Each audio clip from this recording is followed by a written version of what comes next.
श्री गुरु महिमालेख शरण। श्री गुरु महिमालेख शरण। श्री गुरु महिमा वास्तु सेवा यूट्यूब चैनल तरफरु आपण मानकु अनुरोध, आपण माने सर्वदा आमर यही चैनल को देखुथांतु। यह द्वारा आपण बहुत शिक्षा मान पाई पारिबे। यह द्वारा आपण माने सतर्क मध्य रही पारिबे। एबे आसंतु आरंभ करिबा। एबे घटी जाइथिबा दुर्विपाक विषय रे। भारत रे बात्या और जापान रे भूमिकंप एक समय रे हेउछि। यह द्वारा जे केते क्षति हेला ओ देशर केते संपत्ति नष्ट हेला ताहा न कहिबा भल। एही बात्या और भूकंपन को मनुष्य लक्ष्य चेष्टा कले मध्य रोकिबा विफल हेब। मनुष्य सिना गर्वरे फुलुछि, किंतु बात्या को रोकी पारिब कि? बरं किपरि अधिक बात्या हेब सेति सकाशे जत्न नेउछंती। भूमिकंपन परे समुद्ररु जुआर उठे, यह साधारण कथा। आपण माने भी परीक्षा करंतु। गोटिए जल भर्ती थिबा पात्र बा गोटिए थाली रे जल भर्ती करी आपण माने सामान्य ताकू उठाई पुणी थोई दियंतु। सेही थोइबा समय रे जदि धीरे करी थोइले तेबे पानी पात्र मध्य रे देखिबे ठीक सेही थालीर मध्य भागरु चतुर्दिग को कुनी कुनी ढेउ ढेउ होई चली जाउछि। जदि थोइबा समय रे ताहा टिके हलचल अधिक हेब तेबे जल बाहर को बाहरी आसीबार संभावना। यह ही हेउछि सुनामी। समुद्र मझिरे भूमिकंप हेले समुद्रर तल अंश ऊपर को उठी आसे और सही स्थान रे थिबा जल अन्य दिग को मारी जाए, ताहाकू सुनामी कहा जाए। सही जल स्थल भाग को आसी बहु धन जीवन नष्ट कर दिए। प्रथमरु कहिथिली मनुष्य चाहिए यह को रोकी पारिब नाही। पुणी मध्य मु कहूची मनुष्य चाहिए यह को रोकी पारिब। यह किपरि संभव? हाँ दर्शक बंधु, यह संभव हेब। भगवान जेतेबेले सृष्टि कले से समय रे समस्त जीवजंतु मानकु तांकर कर्म बांटी देले।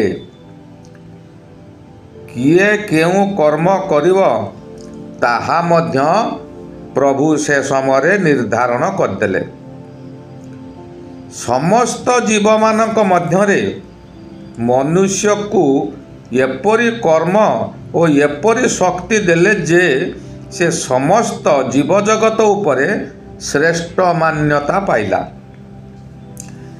बाघ भयंकर होई पारे, मनुष्य ठारू अधिक शक्ति होई पारे, मनुष्य को मारी देई पारे, किंतु अधिकांश समय देखंतु बाघ को मनुष्य सर्कस रे नचौचंती। मनुष्य जेपरि निर्देश देव बाघ सेही परि खेल देखाउछि। एहीपरि समस्त जीव माने मनुष्यर बशवर्ती। बाघर काम हैला परिवेश को सुरक्षा देवा। मृत शव गुड़ाक गृद्ध पक्षी शृगाल काऊ माने खाई परिवेश को सफा रखती।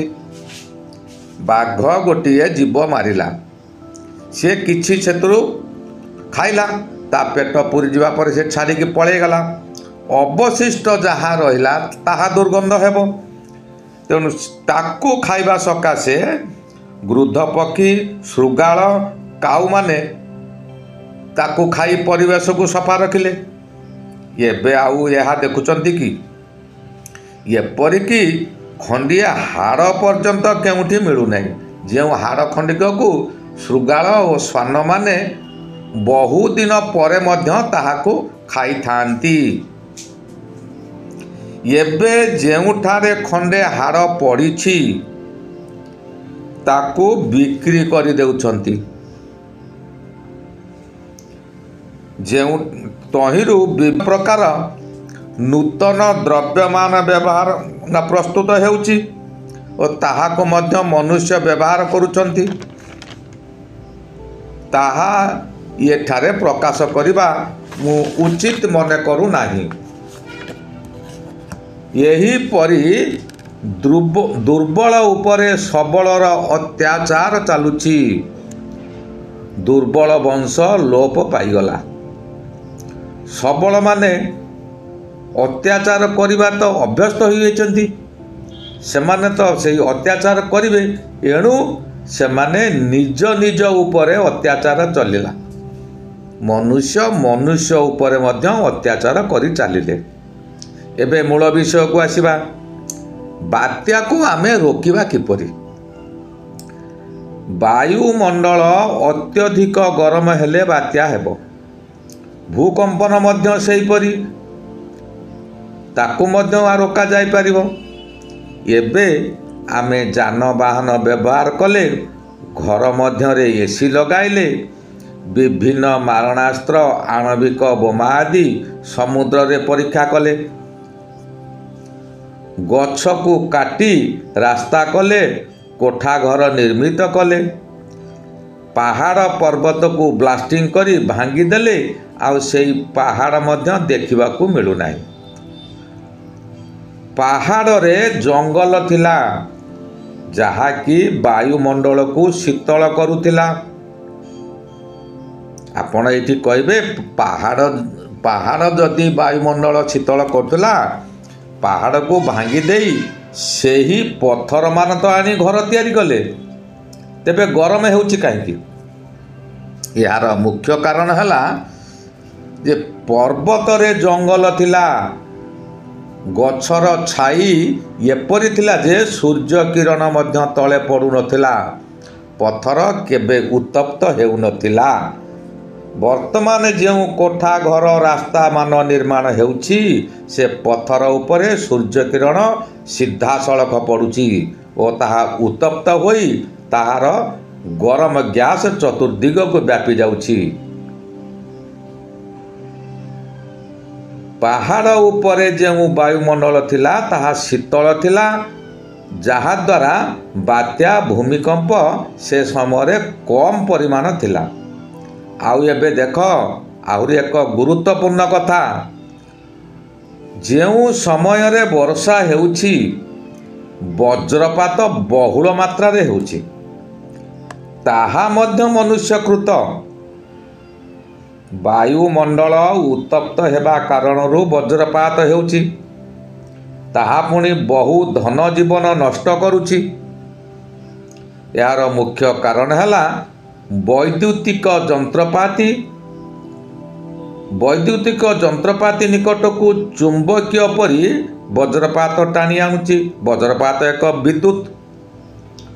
ଗୋଟିଏ ମୋବାଇଲ, ଟିଭି ବୈଦ୍ୟୁତିକ ଯନ୍ତ୍ରପାତି ଓ ତାହା ମଧ୍ୟକୁ ଅଦୃଶ୍ୟ ଶକ୍ତି ବଳରେ ଆମ ପାଖକୁ ବୈଦ୍ୟୁତିକ ଶକ୍ତି ଆସୁଛି। ତାହାରି ତରଙ୍ଗ ମାଧ୍ୟମରେ ବଜ୍ରପାତ ଆମ ଘରକୁ ଆସୁଛି। ଘରେ ଟିଭି ମୋବାଇଲ ପୋଡ଼ିଯାଉଛି, ଫ୍ୟାନ୍ ଆଦି ପୋଡ଼ିଯାଉଛି, କିନ୍ତୁ ଦୋଷଟାକୁ ଆମେ ନେଉନାହାନ୍ତି। ଦୋଷ ଦେଉଛନ୍ତି ଯେ ଘର ପାଖରେ ଗୋଟିଏ ବଡ଼ ଗଛ ଥିଲା, ସେ ଗଛକୁ ଚଡ଼ଚଡ଼ି ମାଇଲା ବା ବଜ୍ରପାତ ହେଲା, ତାହା ମାଧ୍ୟମରେ ଆମ ଘରେ ସବୁ ପୋଡ଼ିଗଲା। ତହିଁ ପରଦିନ ସେ ଗଛକୁ ମୂଳରୁ କାଟି ସଫା କରିଦେଲେ। ଏହା କ'ଣ ଆମ ନିଜ ଗୋଡ଼ରେ ନିଜେ କୁରାଢ଼ି ମାରି ଚାଲୁନାହାନ୍ତି କି? ଏଣୁ ଏଥିରୁ ଆଉ ନିସ୍ତାର ନାହିଁ। କେବଳ ଏତିକି ଅଛି, ପରମ ବ୍ରହ୍ମ ପରମେଶ୍ୱରଙ୍କୁ ସର୍ବଦା ଆମେ ପ୍ରାର୍ଥନା କରିବା। ସେ ଚାହିଁଲେ ଏଭଳି ବିତ୍ପାତରୁ ମୁକ୍ତି ଦେବେ। ତଥାପି ଆମେ ଯେଉଁ ପ୍ରାର୍ଥନା କରିବା ତାହା ନିୟମ ଅନୁଯାୟୀ ପାଳିବାକୁ ପଡ଼ିବ। କ'ଣ ନା ବଡ଼ ବଡ଼ ଗଛ ଆମେ ଲଗାଇବା, ସ୍ଥାନେ ସ୍ଥାନେ ଗାଈ ଘିଅରେ ହୋମ ଯଜ୍ଞମାନ କରିବା, ହୋମ ସମୟରେ ନିର୍ଦ୍ଦିଷ୍ଟ ନିୟମରେ କାଠ ସଂଗ୍ରହ କରିବା, ବଜାରରୁ କାଠ କିଣି ଆମେ ହୋମ କରିବା ନାହିଁ। ଆପଣ ଦେଖିଥିବେ କିଛି ବ୍ୟକ୍ତି ନୁହେଁ ବହୁ ବ୍ୟକ୍ତି ତାଙ୍କ ଘରେ ସଂକ୍ରାନ୍ତିରେ ହୋମ କରୁଛନ୍ତି, ମନରେ ଭାରି ଗର୍ବ କରୁଛନ୍ତି ଯେ ଆମେ ପ୍ରତି ସଂକ୍ରାନ୍ତିରେ ଆମ ଘରେ ହୋମ କରୁଛୁ। କିନ୍ତୁ ସେ କାଠ ଆଣୁଛନ୍ତି କେଉଁଠୁ ନା ପୂଜା ଦୋକାନରୁ। ପୂଜା ଦୋକାନରେ ଶାଳ କାଠ ଗୋଟିଏ ବିଡ଼ା ବନ୍ଧା ହେଇକି ଥିବ, ସେଇଥିରୁ ଗୋଟିଏ ବିଡ଼ା କି ଦୁଇ ବିଡ଼ା ଆଣୁଛନ୍ତି, ଯିଏ ଯାହା ଆଣିଲା। ତାହା ସହିତ ଆଧୁନିକ ଘିଅ ଆଣୁଛନ୍ତି, ନା ସେ କାଠ ଉପଯୁକ୍ତ ନା ସେ ଘିଅ ଉପଯୁକ୍ତ। ଏହାଦ୍ୱାରା ଅଧିକ କ୍ଷତି ହେଉଛି, ବାୟୁମଣ୍ଡଳର ଭାରସାମ୍ୟ ରହୁନାହିଁ। ସେଠାରେ ହୋମ ନ କରି ଯେଉଁ ଲୋକମାନେ ହୋମ କରୁଛନ୍ତି ସେଇଠାରେ ହୋମ ନ କରି ଅସଲି ଗାଈ ଘିଅ ସେଇଥିରୁ ଖାଲି ବତିଟିଏ ଲଗାଇ ଦିଅନ୍ତୁ, ତାହାଦ୍ୱାରା ବହୁ ଉପକାର ମିଳିବ। ମନେ ରଖନ୍ତୁ, ଗାଈ ଚିତ୍ର ଥିବା ଘିଅ ନୁହେଁ। ଏବେ ବଜାରରେ ଘିଅ ମିଳୁଛି, ହୃଷ୍ଟପୃଷ୍ଟ ଗାଈର ଗୋଟିଏ ଚିତ୍ର ଥିବ ଓ ତାହା ଉପରେ ଲେଖାଥିବ ଅସଲି ଗାଈ ଘିଅ। କିନ୍ତୁ ସେ ଘିଅ ଆଣନ୍ତୁ ନାହିଁ। ଗାଈ ଚିତ୍ର ଥିବା ଘିଅ 1 କିଲୋ ସ୍ଥାନରେ 1 ଚାମଚ ଅସଲି ଗାଈ ଘିଅରେ ଅସଲି ଗାଈ ଘିଅ ଆଣି ବତିଟିଏ ଲଗାନ୍ତୁ, ତହିଁରେ ପ୍ରଭୁ କୃପା କରିବେ। ଏବେ ଦେଖିବେ ବହୁ ସ୍ଥାନରେ ବଡ଼ ବଡ଼ ଯଜ୍ଞମାନ ଅନୁଷ୍ଠିତ ହେଉଛି, ସେଠାରେ କୁଇଣ୍ଟାଲ କୁଇଣ୍ଟାଲ ଘିଅ ଆହୁତି ଦିଆଯାଉଛି, ତେବେ ଫଳ କମ ମିଳୁଛି। ଗାଈ ତ ପାଳନ କରୁନାହାନ୍ତି, ଗାଈ ଘିଅ କେଉଁଠୁ ଆସିବ ଯେ ସେ କୁଇଣ୍ଟାଲ କୁଇଣ୍ଟାଲ ଘିଅ ଢାଳିବେ? ମେସିନ୍ ତିଆରି ଘିଅରେ ସେମାନେ ଆହୁତି ଦେଉଛନ୍ତି, ଯେଉଁ ଘିଅକୁ ମେସିନ୍ ତିଆରି କରୁଛି। ଆହୁରି ଦେଖିବେ କିଛି ଧାର୍ମିକ ବ୍ୟକ୍ତି ଅଛନ୍ତି, ଯଜ୍ଞ ସ୍ଥାନରେ କିମ୍ବା ଅଲେଖ ଧୂନି ନିକଟରେ ଅସଲି ଗାଈ ଘିଅରୁ କିଛି ଆଣିଥିବେ, ସେଇ ଘିଅରେ ପ୍ରଥମେ ବତିଟିଏ ଲଗାଇଦେବେ ଓ ଧୂନିରେ 3ଟା କି 5ଟା ଆହୁତି ଦେଇଦେବେ, ବାସ୍ ସରିଲା। ଏହାପରେ 200-300 ଟଙ୍କିଆ ଘିଅ ଗୋଟିଏ ବଡ଼ ଜାଗାରେ ଢାଳିଦେଲେ, ସେଇଥିରୁ ଆହୁତି ଦେଇ ଚାଲିଲେ। ପ୍ରଥମେ ଯେଉଁ ଧୂନି ଦେଲେ ଗାଈ ଘିଅରେ, ତାହାର ଯେତିକି ଉପକାର ମିଳିବା କଥା ତାହାର 100 ଗୁଣ ଅପକାର ଏ 200-300 ଟଙ୍କିଆ ଘିଅ ଦେଇ କଲେ। ଏଥିରେ ଶୁଭ ଫଳ ପରିବର୍ତ୍ତରେ ବିପରୀତ ଫଳମାନ ମିଳିବ କି ନାହିଁ ଆପଣମାନେ କୁହନ୍ତୁ। ଏହା ଗଲା ଆଜିର ବିଷୟବସ୍ତୁ। ଏବେ କୁହନ୍ତୁ, ଆମେ ଚାହିଁଲେ କ'ଣ ପରିବର୍ତ୍ତନ କରିପାରିବା ନାହିଁ? ଆମେ ଚାହିଁଲେ ନିଶ୍ଚୟ ପରିବର୍ତ୍ତନ କରିପାରିବା। କ'ଣ କରିପାରିବା କି ନାହିଁ ଆପଣମାନେ ଉତ୍ତର ଦିଅନ୍ତୁ। ଆଜି ମୁଁ ଏହିଠାରେ ରହିଲି।